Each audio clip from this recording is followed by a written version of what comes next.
Hello everyone. तो इस video में आपको assistant section officer in central secretariat service के बारे में कंप्लीट डिटेल बताने वाला हूं, वो भी सिर्फ 5 मिनट में। तो इस वीडियो में आपको बताऊंगा कि असिस्टेंट सेक्शन ऑफिसर का वर्क प्रोफाइल क्या है, उसमें आपको क्या काम करना पड़ता है, उसकी सैलरी कितनी है, आपको सैलरी कितनी मिलती है, इसमें प्रमोशन कौन कौन सा आपको कितने प्रमोशन मिल सकते हैं, किस लेवल तक आप पहुँच सकते हैं, इसमें फैसिलिटीज़ आपको क्या क्या मिलेगी अगर आप असिस्टेंट सेक्शन ऑफिसर बनते हो तो, और इसका सिलेक्शन प्रोसेस क्या है, आपको कितना रैंक लाना पड़ता है तब जाकर आपको ये जॉब मिलता है, आपको कौन सा एग्जाम क्रैक करना पड़ता है और आपका एजुकेशन क्वालिफिकेशन क्या है। तो ये सब चीज़ें मैं आपको सिर्फ 5 मिनट में बताने वाला हूँ। तो चलिए शुरू करते हैं। तो सबसे पहले इसके वर्क प्रोफाइल के बारे में जानते हैं।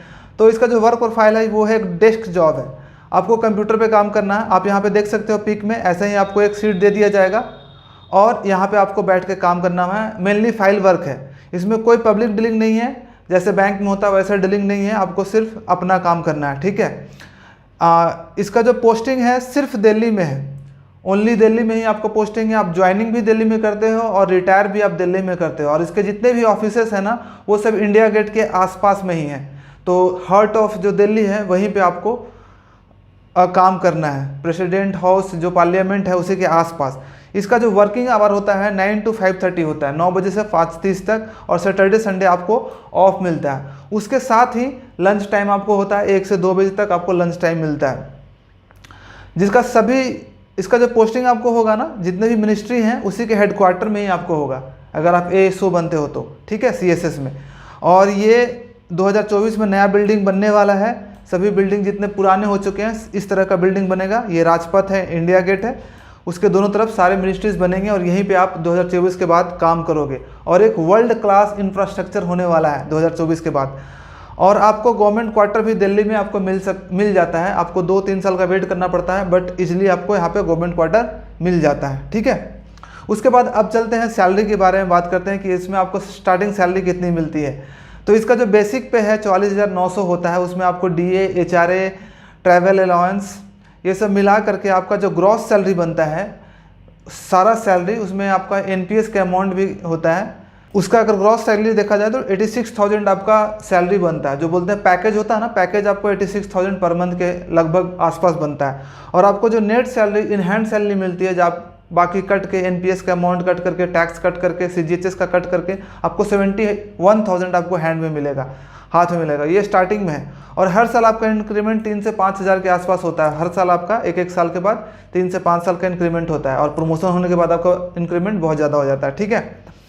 और उसके बाद जो रिटायरमेंट है, अगर आप ज्वाइन करते हो आज 2-3 साल में अभी ज्वाइन करते हो तो आपको रिटायरमेंट के टाइम पे कम से कम 2-3 करोड़ का आप NPS आपको अमाउंट रिटायरमेंट के टाइम आपको मिलेगा, ग्रेजुएटी जिसको बोलते हैं, ठीक है।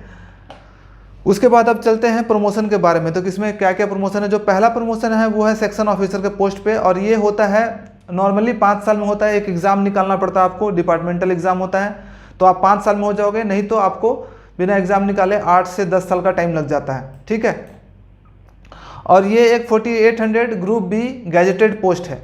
उसके बाद उसके 8 साल के बाद आप अंडर सेक्रेटरी बनते हो, जो कि ये काफ़ी ग्रुप A का पोस्ट है, ठीक है। और ये 5400 ग्रेड पे का है। उसके बाद 8 साल के बाद आप डिप्टी सेक्रेटरी बनते हो, जो कि डिप्टी डायरेक्टर या फिर डिप्टी सेक्रेटरी बनते हो, जो कि 6600 ग्रेड पे का जॉब है। और उसके 8 साल के बाद आप डायरेक्टर बनते हो। तो आप जो जल्दी ज्वाइन करेगा उसको डायरेक्टर तक बनने के चांसेस होते हैं। जो 24-25 साल के एज में अगर ज्वाइन कर लेता है इस डिपार्टमेंट को, तो डायरेक्टर तक के पोस्ट पे जाकर के वो रिटायर करेगा, ठीक है।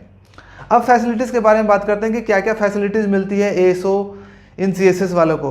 तो सबसे पहले तो मेडिकल फैसिलिटीज़, ये तो सभी गवर्नमेंट एम्प्लॉयज़ को मिलता है कि आप कोई भी CGHS इम्पैनल हॉस्पिटल है वहाँ से आप फ्री टेस्ट, फ्री चेकअप करवा सकते हो। आपको जितना भी पैसा खर्चा लगेगा वो ऑफिस से आपको मिल जाएगा। तो मैक्स हॉस्पिटल जो दिल्ली में बहुत अच्छा हॉस्पिटल है, यहाँ पे भी ये CGHS इम्पैनल्ड है, यहाँ पे भी आप चेकअप करवा सकते हो। उसके बाद फैसिलिटीज़ में क्या है खासियत ASO CSS की, कि इसमें 2.5 मंथ्स की ट्रेनिंग होती है, जो कि बहुत अच्छी ट्रेनिंग होती है। इसमें आपको ऑल इंडिया ट्रैवल करवाया जाता है, इंडिया के 2-3 लोकेशन पे आपको ट्रैवल करवाया जाता है, और विलेज अटैचमेंट होता है, पार्लियामेंट विजिट हो जाते हैं, स्पोर्ट एक्टिविटीज़ होती है। तो इसका ट्रेनिंग बहुत ही बेहतर होता है। जितने भी जो ग्रुप B पोस्ट होता है गवर्नमेंट ऑफ इंडिया का, उसमें सबसे अच्छा ट्रेनिंग ASO का ही होता है। उसके बाद आपको LTC मिलता है, लीव ट्रैवल कॉन्सेशन। आपको साल में एक बार अपने होम टाउन जाने के लिए या फिर 4 साल में एक बार ऑल इंडिया ट्रैवल करने के लिए आपको सेकंड एसी का रेल का फेयर आपको मिलता है, और आपके डिपेंडेंट फैमिली मेंबर जो भी आप पे डिपेंडेंट होगा उस पर।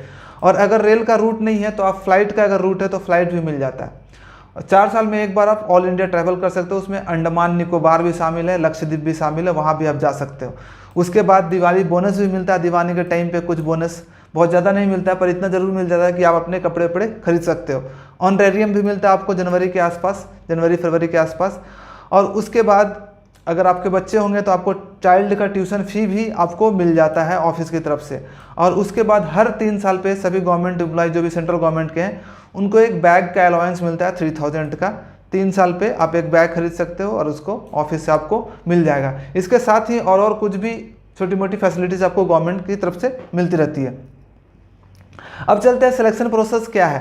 तो इसके लिए आपको एसएससी सीजीएल का एग्ज़ाम क्रैक करना पड़ता है और उसका जो एजुकेशन क्वालिफिकेशन चाहिए होता है वो ग्रेजुएशन डिग्री चाहिए होता है। किसी भी स्ट्रीम में आपका ग्रेजुएशन सिर्फ पास होना चाहिए, फर्स्ट सेकंड थर्ड से मैटर नहीं करना, सिर्फ आपके पास ग्रेजुएशन की डिग्री होनी चाहिए और कोई भी चीज़ों में सिर्फ ग्रेजुएशन इक्विवेलेंट डिग्री आपके पास होनी चाहिए।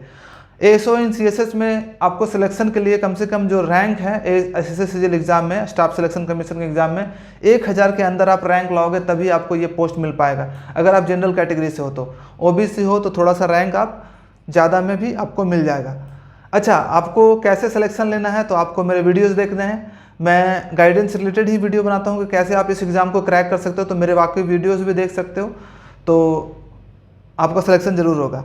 और साथ में आप मेरा टेलीग्राम चैनल भी ज्वाइन कर सकते हो जिसका नाम 1000 अचीवर्स है। इस पर मैं हमेशा सबको गाइड करता रहता हूँ, लाइव भी आता रहता हूँ और लोगों से आपस में बात करता रहता हूँ, सारा अपडेट आपको डालता रहता हूँ। तो ये चैनल आपके लिए काफ़ी हेल्पफुल हो सकता है। तो 1000 अचीवर्स आप ज्वाइन कर लेना, इसका लिंक मैं डिस्क्रिप्शन में डाल दूंगा या फिर टेलीग्राम पे 1000 अचीवर्स सर्च करो तो मिल जाएगा। और अगर आपको ये वीडियो अच्छा लगा है तो लाइक शेयर एंड सब्सक्राइब जरूर करें, ठीक है। और आप कमेंट भी कर सकते हो कि अगर आप किसी और पोस्ट के बारे में आपको डिटेल चाहिए 5 मिनट में कोई अदर पोस्ट के बारे में, तो आप कमेंट में लिख सकते हो, मैं उसका वीडियो लाने का ट्राई करूँगा, ठीक है। चलो बाय बाय एवरीवन।